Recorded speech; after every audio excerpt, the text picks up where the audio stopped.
अमरावती शहरातील डॉक्टर बाबासाहेब आंबेडकर चौकात असलेल्या सेंट फ्रान्सिस झेवियर कॅथेड्रल या चर्चमध्ये आज सकाळी ख्रिस्ती धर्माचा प्रमुख सण ख्रिसमस म्हणजे नाताळ मोठ्या प्रमाणात श्रद्धा, भक्ती व उत्साहात साजरा करण्यात आला। दरवर्षी 25 डिसेंबर रोजी प्रभू येशू ख्रिस्ताच्या जन्मोत्सवाच्या स्मरणार्थ साजरा होणारा हा सण प्रेम, आशा, शांतता व आनंदाचा संदेश देणारा असून या निमित्ताने चर्च परिसर भक्तांनी गजबजून गेला होता। आजच्या विशेष प्रार्थना विधीमध्ये ख्रिश्चन धर्माचे ज्येष्ठ धर्मगुरू बिशप माल्कम सिक्केरा यांनी प्रभू येशूच्या जन्माचा संदेश देत उपस्थित सर्व भाविकांसाठी प्रार्थना केली व आशीर्वाद दिला। आपल्या संदेशात त्यांनी प्रेम, बंधुता, क्षमाशीलता आणि मानवतेच्या मूल्यांवर भर देत समाजात सलोखा आणि शांतता नांदावी अशी कामना व्यक्त केली। नाताळ हा केवळ उत्सव नसून तो एकमेकांशी प्रेमाने वागण्याचा, गरजूंना मदत करण्याचा आणि आशेचा दीप प्रज्वलित करण्याचा दिवस असल्याचे त्यांनी सांगितले। या पवित्र सोहळ्याला father Arogya Swami, father Nelson, father Mathew Karikal, father Daniel, father O'Neil Gonsalves, father Avinash यांच्यासह चर्चमध्ये धर्मगुरू उपस्थित होते।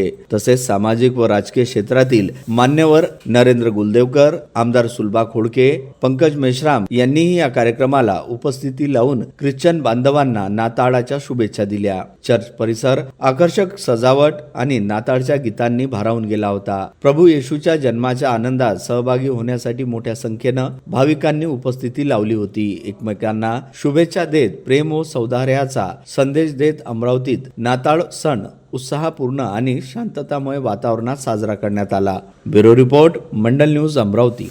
ख्रिस्त जयंती हा सण प्रेमाचा सण आहे। देवानं जगावर एवढं प्रेम केलं की त्यानं स्वतःचा पुत्र जगाच्या तारणासाठी, मानवाच्या मुक्तीसाठी पाठवला आणि म्हणून प्रेम हाच या ख्रिस्त सभेचा मोठा संदेश आहे।